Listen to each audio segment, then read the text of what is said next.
മലയോര കാഴ്ചകളും കാനന ഭംഗിയുമെല്ലാം നമ്മൾ ആസ്വദിക്കാൻ തീരുമാനിക്കുമ്പോൾ നമ്മളുടെ യാത്ര ചില സമയത്തെങ്കിലും മൂന്നാറിൽ അവസാനിച്ച് പോകാറുണ്ട്. അവിടുത്തെ കാഴ്ചകൾ കണ്ട് തിരിച്ചു പോരാറാണ് പതിവ്. ഇനി പോരാ, അല്പം കൂടി ഉയരത്തേക്ക് പോകണം. അവിടെയാണ് നമ്മുടെ മറയൂരിലെ കാന്തല്ലൂരും എല്ലാം സ്ഥിതി ചെയ്യുന്നത്. മറയൂരും കാന്തല്ലൂരും പോകുന്ന വഴിയാണിതെല്ലാം.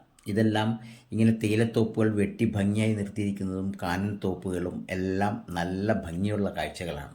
ഈ കാഴ്ചകൾ കണ്ട് നമ്മളുടെ വണ്ടി നേരെ മറയൂരിലേക്ക് നീങ്ങുകയാണ്. അതിനിടയിൽ ഒരു നാഷണൽ പാർക്ക് കണ്ടു. നമുക്ക് അവിടേക്കൊന്ന് കയറാം.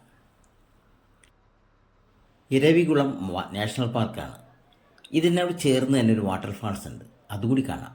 എന്തായാലും ഈ മാർച്ച് മാസത്തിനോട് അടുത്ത സമയത്ത് ഇത്രയും വെള്ളം ദൂരെ നിന്ന് തന്നെ ശബ്ദത്തിലൂടെ നമുക്ക് തിരിച്ചറിയാൻ സാധിച്ചിട്ടുണ്ടെങ്കിൽ ഇത് വർഷക്കാലത്ത് ഗംഭീരമായൊരു വാട്ടർഫാൾസിൻ്റെ ഒരു കാഴ്ചയായിരിക്കണം. നമ്മൾ അടുത്തേക്ക് ചെല്ലുകയാണ്. കുറച്ച് സ്റ്റെപ്പുകളൊക്കെ കയറി 50 രൂപയുടെ ഫീസും അടച്ച് അവിടെ കയറുകയാണ്. 8:30 മുതൽ വൈകിട്ട് 4 മണി വരെ നമുക്ക് പ്രവേശനമുള്ള ഈ നാഷണൽ പാർക്കിൻ്റെ ഇരുവശവും വളരെ ഭംഗിയാണ്. സ്റ്റെപ്പുകൾ കയറി ഒരല്പം ഉയരത്തിൽ വന്നിട്ട് വേണം വീണ്ടും താഴേക്ക് ഇറങ്ങാൻ. അപ്പോൾ സഞ്ചാരികൾ കുറവല്ല, ധാരാളം സഞ്ചാരികൾ വരുന്ന ഒരു സ്ഥലം കൂടിയാണ് ഇവിടെ.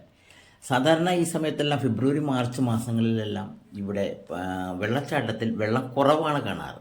എന്നാൽ വ്യത്യസ്തമായ ഇത് കാണാൻ ഒരുപിടി ആളുകളാണ് വന്നുകൊണ്ടിരിക്കുന്നത്. വെള്ളച്ചാട്ടത്തിൽ കുളിക്കാനുള്ള സൗകര്യങ്ങളുണ്ട്. അധികം ആഴത്തിലല്ലാത്തതുകൊണ്ട് സ്ത്രീകളടക്കമുള്ള എല്ലാവരും കുളിക്കാൻ തയ്യാറാകുന്നുണ്ട്.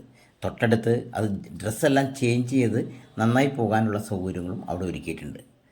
ഈ മരങ്ങളുടെ വേരുകൾ കാണുമ്പോൾ നമ്മൾ ഗുണ കേവിനെ ഓർമ്മപ്പെടുത്തുന്ന രീതിയിലാണ്. ഇതിന് ചുറ്റുമുള്ള ഈ മരങ്ങളും ഈ കാഴ്ചകളും അതിനോട് ചേർന്നുള്ള വെള്ളച്ചാട്ടവും വളരെ മനോഹരം തന്നെ.